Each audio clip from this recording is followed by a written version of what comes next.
Uh-oh, the cats are coming. Hey, Maskedwiccan94 here. Today, I'm going to be sharing my thoughts about discrimination against pagans. It is hard to believe that in the year 2015, we're having this conversation. Especially in this country, we think of ourselves as the freest country in the world, and it leaves me speechless how much discrimination, how many groups have to go through discrimination in this country every day. So I hope this video not only motivates you to change the discrimination against pagans in our modern world, but also any other group that is discriminated against. We need to help that fight. We need to get freedom and destroy discrimination against everybody, specifically pagans. Pagans are a religious minority in every country that they exist in around the world. And that seems really grim when you think about it, but hope is not lost. We have made huge strides in the freedom for pagans and religious freedom in general. We are miles away from witch burnings in most of the country, and a lot of our social progress comes from places that may actually surprise you. I want to talk a little bit about this. I want to talk about how pagans are discriminated in the military. In 1999, there was a big controversy about soldiers in our military practicing witchcraft and having Wicca gatherings on base.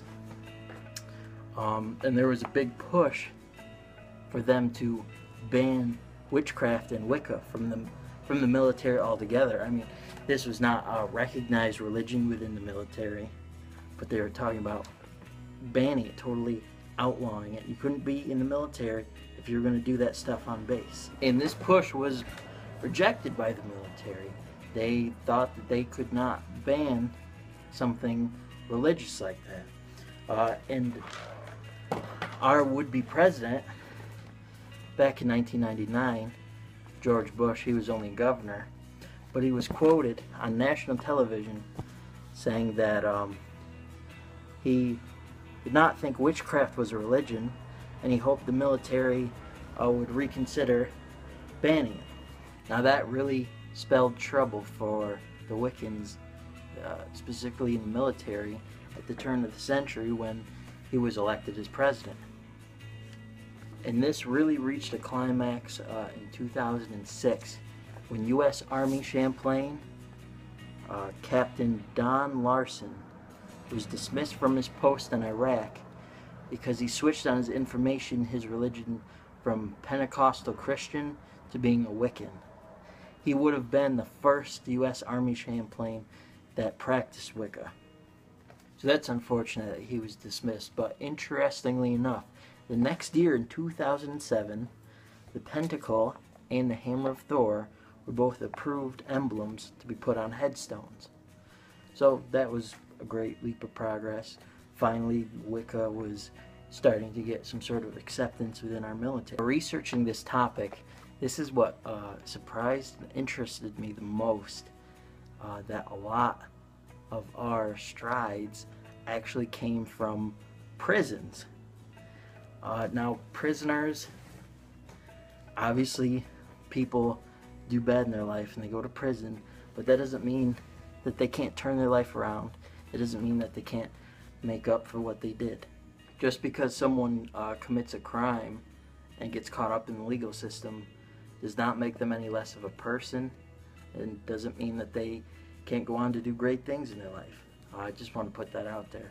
Anyway, in 1985, prisoner Herbert Daniel Detmer sued the Virginia Department of Corrections for being denied objects needed for faith.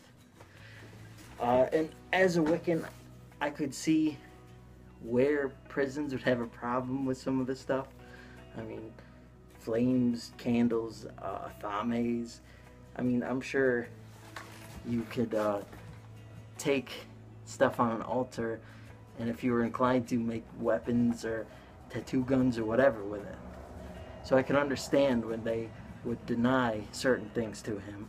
Interestingly enough, though, he actually won that court case, and the court recognized Wicca as a religion, and that was actually the first legal recognition of Wicca as an established religion.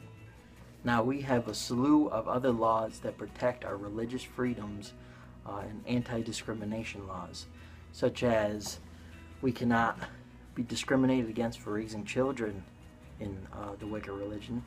I got a baby on the way soon, a little daughter, and I definitely did research on that. We cannot, in divorce cases, we cannot be in custody battles. We cannot be discriminated against because we're Wiccans. That has been used many times in court when one parent is Wicca and the other one is not, and they want custody, and they use their religion as a weapon, saying that it's harmful to children. We also have several workplace laws that we can't be discriminated against in the workplace because of our religion. Now that one, I think, is kind of hard to enforce.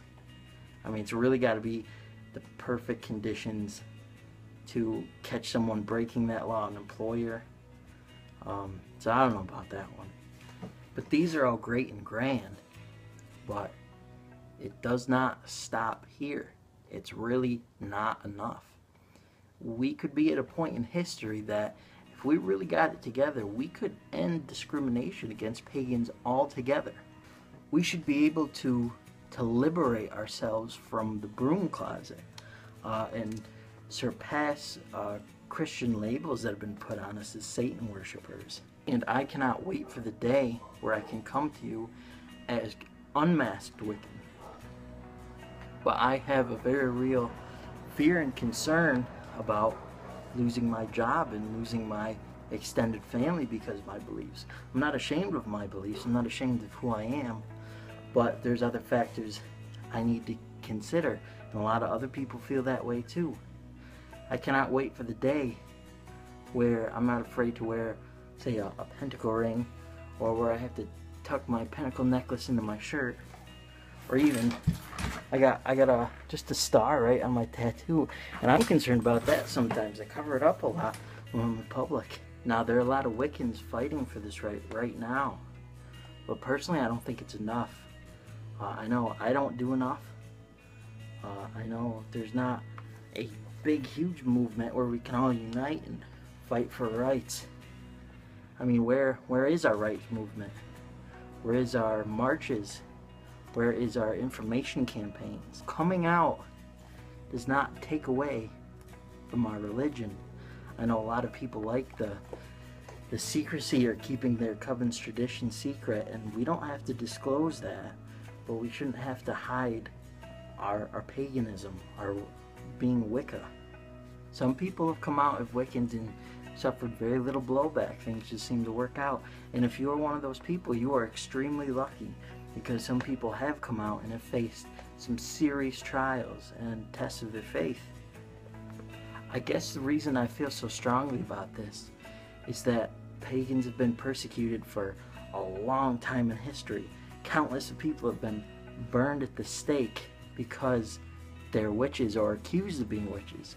I mean, I believe in society we've already paid in blood for our place.